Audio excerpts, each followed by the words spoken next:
hours at Madison High School, and it often does, you can get the lowdown from our Miss Brooks, who teaches English there. She always knows which way the wind is blowing. The biggest wind usually blows from the office of our beloved principal, Mr. Conklin.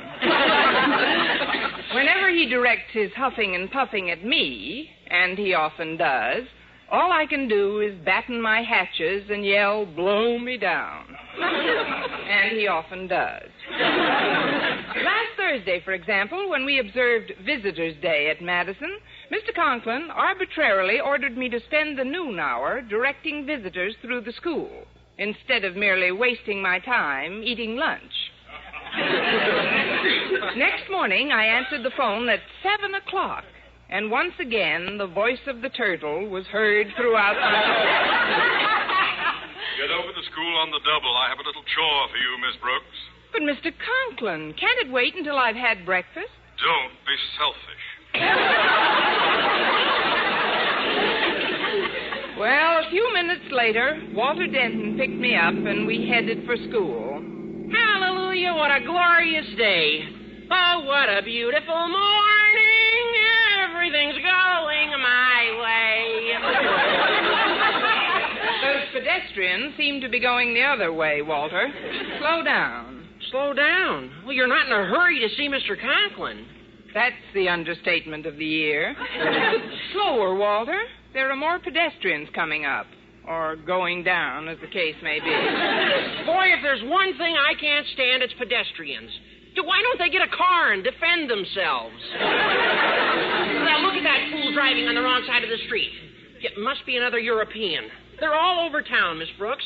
I don't get it. Well, evidently you haven't been reading the papers. A large group sailed over as a unit to see America. Yesterday, our mayor gave them the keys to the city.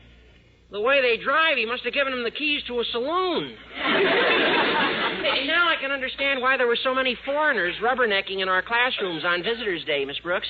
Must have been hundreds of them. At least. My classroom looked like Ellis Island with blackboards. He had a group that included several Irishmen, Miss Brooks, and although most of them were perfect gentlemen, there was one fellow who told Mr. Boynton he didn't know the first thing about teaching biology. Well, he became so insulting and right in front of the students that Mr. Boynton finally had to just kick him out. No, I'm not surprised. I had the same trouble with a temperamental Frenchwoman. Without provocation, she vehemently ridiculed my teaching methods, and then went on to call Mr. Conklin a big fat pig. A big fat pig? Oh, that's a scream. What an old marblehead. Mr. Conklin say when she called him a fat pig. Well, luckily he wasn't there. She merely referred to him in those terms. But I think it's rude and disrespectful of you to find the matter amusing, Walter. After all, Mr. Conklin is our principal. Well, I'm sorry, Miss Brooks. What did you say when she called Mr. Conklin a fat pig? Nothing. I was laughing so hard, who could talk?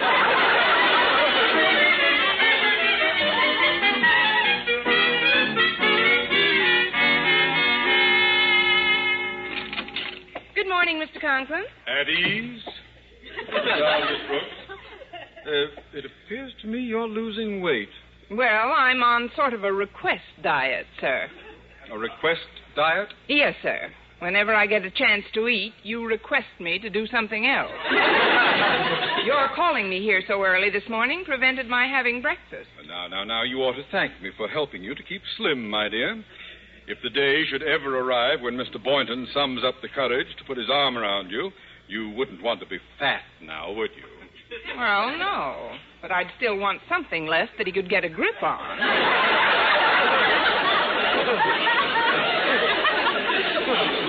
Well, of course, that isn't the point.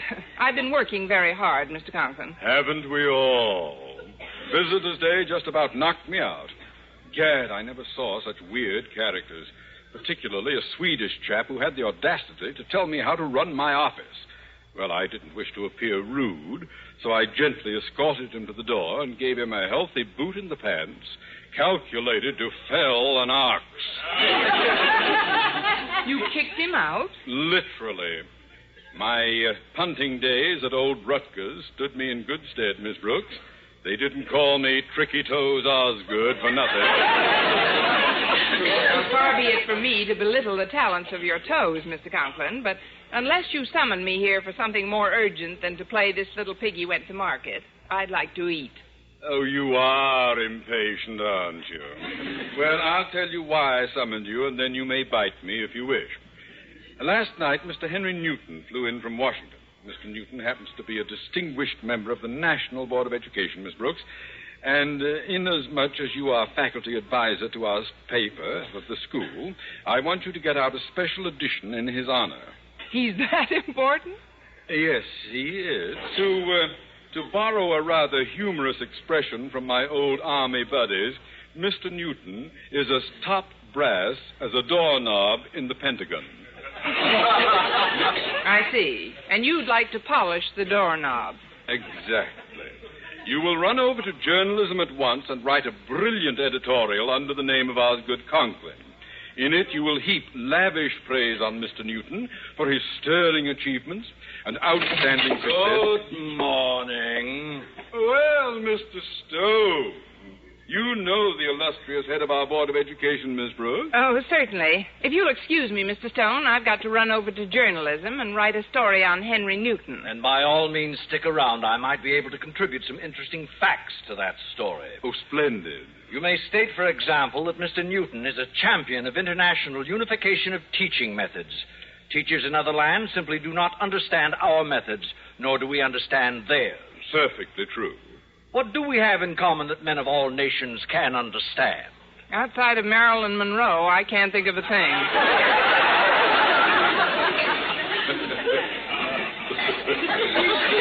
That's rather amusing, Miss Brooks. Is it Osgood? Yes, sir. She said outside of Marilyn Monroe. Have no more of those tired jokes, Miss Brooks. You were saying, sir.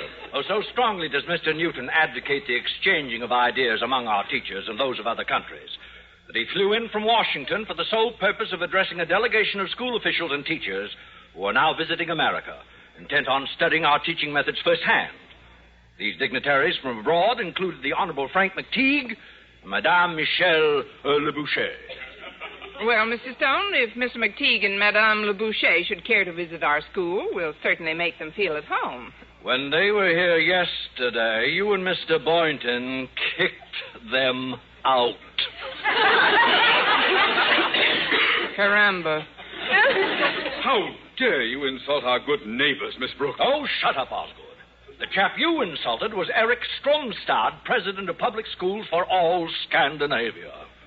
Mamma mia!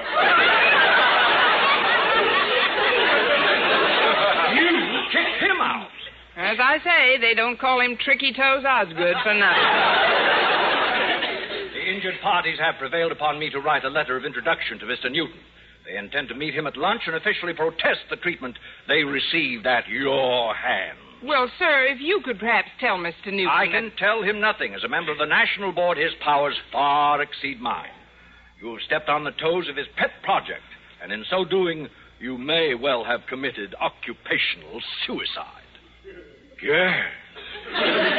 You mean he might have our jobs? Under similarly grave circumstances, he has forced the dismissals of many teachers.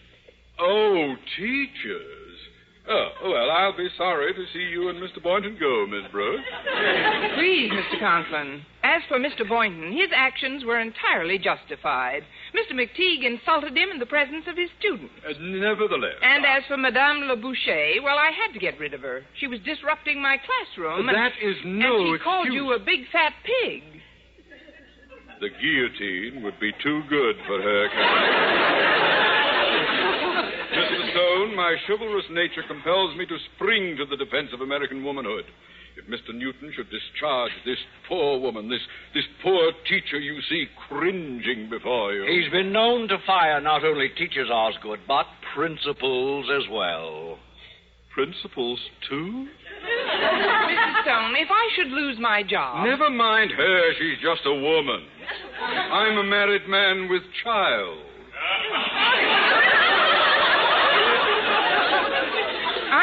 single girl with nothing. The fact remains that you were guilty of shocking misconduct. Miss Brooks, Osgood, when those foreign dignitaries inform Mr. Newton of the shabby treatment you extended them, you may rest assured that heads will roll.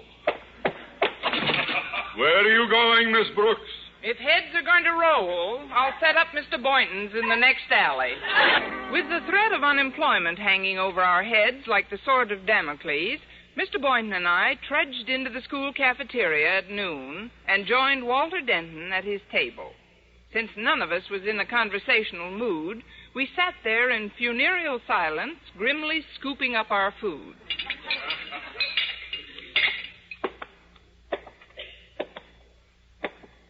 Greetings.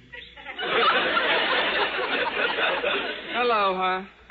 Pull up a tombstone and sit down. Thanks.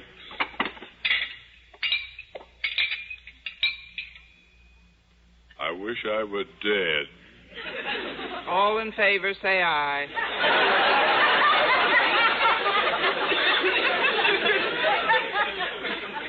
Aye.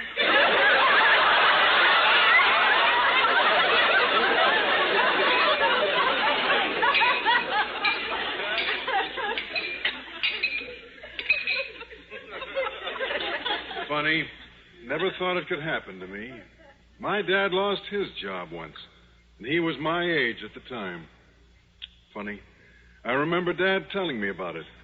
Son, he said, I lost my job. Like father, like son.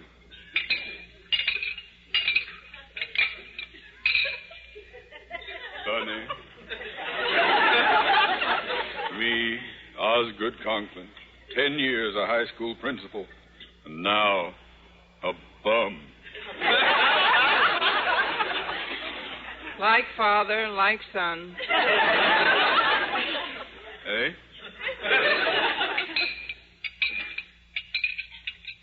Funny. To think that at this very moment, those three dignitaries are having lunch with Mr. Newton and sealing our professional doom. Pretty soon it'll all be over. Honey, it's all over now. Mr. Stone got back to me about an hour ago with the information that Mr. Newton had just received a telegram from Madame Le Boucher to the Honorable Frank McTeague and Eric Stromstad. In it, they vilified us but good, vividly recounting the harrowing events of yesterday. Then Mr. Newton knows the whole story. He does, and may heaven have mercy on us. Newton that having lunch with him could serve no valid purpose, that the brutal facts contained in the telegram could speak for themselves. What can we do? Where can we go? Funny. Gosh. Gad. They say Siberia is lovely at this time of the year. Perhaps if we could meet those people again and try to reason with them. Too late. Shortly after Mr. Stone had hung up, Madame Le Boucher called me. She said, and I quote, I and the Messieurs McTeague and Stromstad have decided to return to our homelands where people are cultured, and we are leaving at once, and bon voyage, you big fat pig. Yes, it's all over. Now we have but to wait for the official axe to fall. Well, this is it. Funny. I wish I were a gorilla. Eh? Sounds kind of silly, I guess. Not to me, it doesn't. I wish every girl were a gorilla. Then we, the weaker sex, would have a fighting chance in this world, in which the survival of the fittest is the rule. As gorillas, we'd have power. There we'd be, foraging for ourselves, growing our own fur coats, needing nothing but a banana, a coconut, and a place to hang our tails.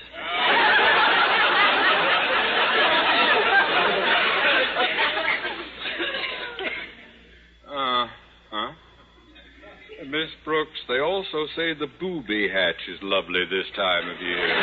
Well, if they'll give me a room, I'm ready. Hey, wait a minute. Well, I've got a scheme that might save your necks. Supposing one of those three dignitaries was to visit Mr. Newton at his hotel and act just as brazen and repulsive as he or she did yesterday. Then the guy might understand why you were forced to boot him out. Are you bucking for a padded cell, too, Denton? In the first place, Madame Le Boucher told me all three of them were leaving town at once. Yeah, you know that, Mr. Conklin, but Mr. Newton doesn't. And besides, it's a cinch he's never met them, or else they wouldn't have asked Mr. Stone to write a letter of introduction. Yeah, I'm merely suggesting a little masquerade, sir. Heck, with all the costumes we got in Dramatics Club, one of you could look Irish or French or anything. Oh, that's preposterous, Walter. Not preposterous, just drastic. And if you don't think a situation like this... Oh, shut up. And if you don't think a situation like this calls for drastic action... Close your fuzz-crested upper lip, boy.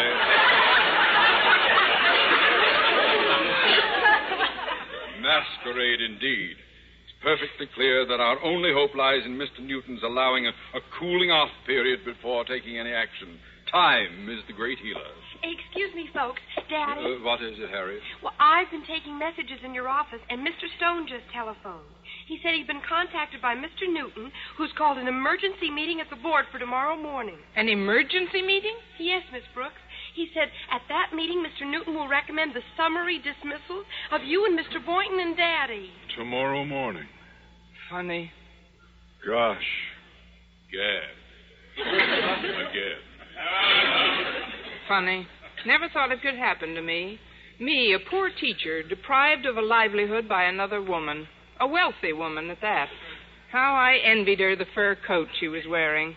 She didn't grow it herself. Must have paid thousands of dollars for it. At a time like this, that's a strange thing to envy her for, Miss Brooks. Anyway, you have a fur coat of your own. Not anymore. Last night it woke up and walked back to the kennel.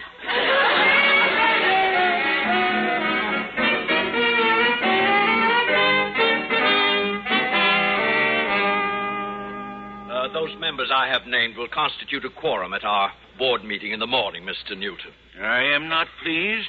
Conklin, Boynton, and Miss Brooks have struck a vicious blow at my efforts in behalf of international goodwill and unity among educators, Mr. Stone. I want the maximum membership at that meeting. Call everyone. Very well, Mr. Newton. Excuse me, I'll use the phone in your bedroom. Bonjour, monsieur. Permit me to make the introduce. I am Madame Le Boucher. Ah, well, what a delightful surprise to meet you, Madame Le Boucher. You must come in. And tell me all about your horrible experience with Miss Brooks, my dear. I am Mr. Newton. You are Mr. Newton? But I expect to meet a pleasant-looking man. You are a big fat pig. What's that? Fat, bald, old, and dirty. I beg your pardon? I heard you were a bachelor, monsieur, and now I can understand why. Sacre bleu, such a stupid face, who could marry? This must be some sort of a joke, madam. I have been married to a lovely woman for 10 years, and never have I... Of course, she probably wouldn't let you kiss her. When did you first realize this woman married you for your money? What's... Now, see here. If these brazen remarks are a sample of what you gave Miss Brooks... Oh, please, do not mention that blockhead of a woman. You must discharge Miss Brooks at once, because I am insult. Yesterday, I am in her classroom, and when I kick her... Just a moment. Why did you kick her? Do I got to have a reason? I would like to know, why did you kick Miss Brooks? Because she is a big fat pig. That may be true. But surely she must have said something of an insinuating or insulting nature to provoke your action. Oh, she did. She told me to stop throwing her students out the window. You were throwing children out the window? Only the small ones. The big ones I couldn't lift. My poor friend Eric Stromstad, he had the same embarrassing experience with Mr. Conklin. After he kicked Mr. Conklin... Just a moment. Why did he kick Mr. Conklin? Because he's a big fat pig. And I mean it. Eric and I, we do not like big fat pigs. Now, you take my friend Frank McTeague. He kicked Mr. Boynton. Why Because he is a skinny pig. McTeague does not like skinny pigs. So you see, Monsieur Newton, if you could get it through your thick skull to understand... I'm beginning to understand a lot of things, madam. Come in. Yes? Jumpin' Yemeni.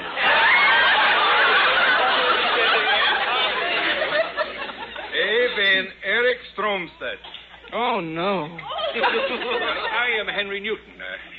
Mr. Stromstad, a moment ago I was shocked to learn that you kicked Mr. Conklin yesterday.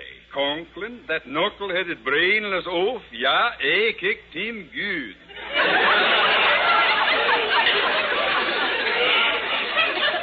Yeah, they do not call him Tricky Toes Eric for nothing. Bonjour, Eric. I don't believe... Eh bien, Madame Le Boucher. Oh, ja. Listen, Newton. I just make him here to make sure you fire Conklin. You not fire him, I beat his head in. We fight. Now, look, I don't approve of fisticuffs, Mr. Stromstad. Then we wrestle. Japanese style. Jiu-jitsu.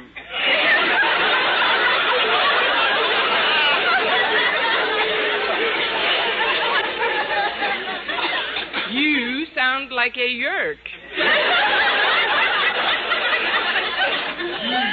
Shut up. It is now perfectly clear to me that you folks were the belligerents in yesterday's happenings at Madison High. You misrepresented your case to me. You know what you stated in your telegram. No, we do not, monsieur. You see, when we wrote this telegram, we are loaded. Loaded? Yeah, we was drinking, you old goat. Drinking? Old goat? No, old crow. This is a little joke I heard on Poucle, Fran, and Pierre. Good heavens, you people are insane. Begorra, I'm Frank McTeague. I'm Mr. Newton. The back of me hand to the front of your face. Rappelez-vous, McTeague. You remember me, Madame Le Boucher? And, of course, this gentleman here with the alpine jacket and the bare knees is Bain Eric Stromstad. Eric Stromstad? You? Oh, that's the silliest costume I ever saw. Shut up, you yak-ass.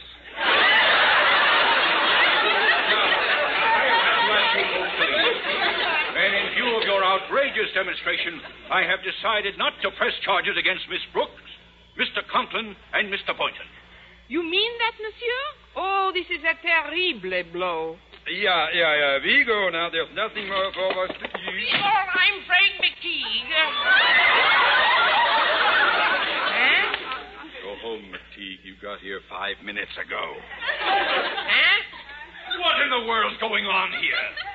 I made those calls, Mr. Newton, and I... Mr. Stone. Begorra. Sacre bleu. Jumpin' Yemeni. Saints above. Sacre bleu again. Excuse me, I've got to get back to France. I left a roast in the oven.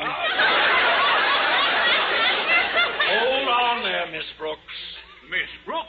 And Osgood Conklin, Boynton, Denton. What's the meaning of this masquerade?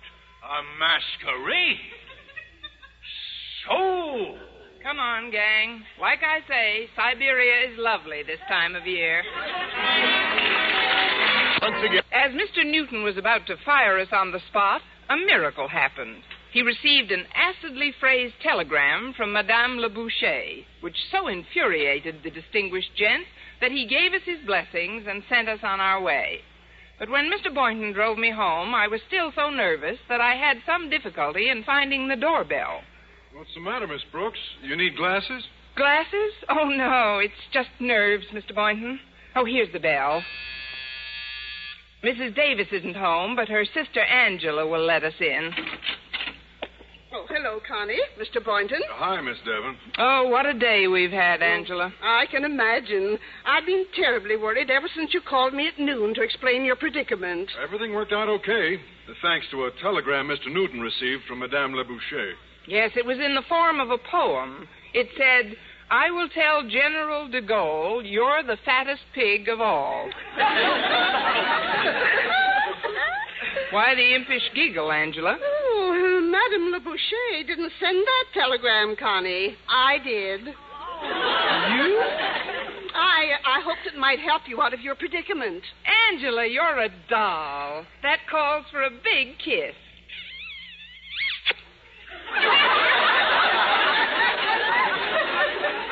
Miss Brooks, you kissed me. Well, kill me. I need glasses.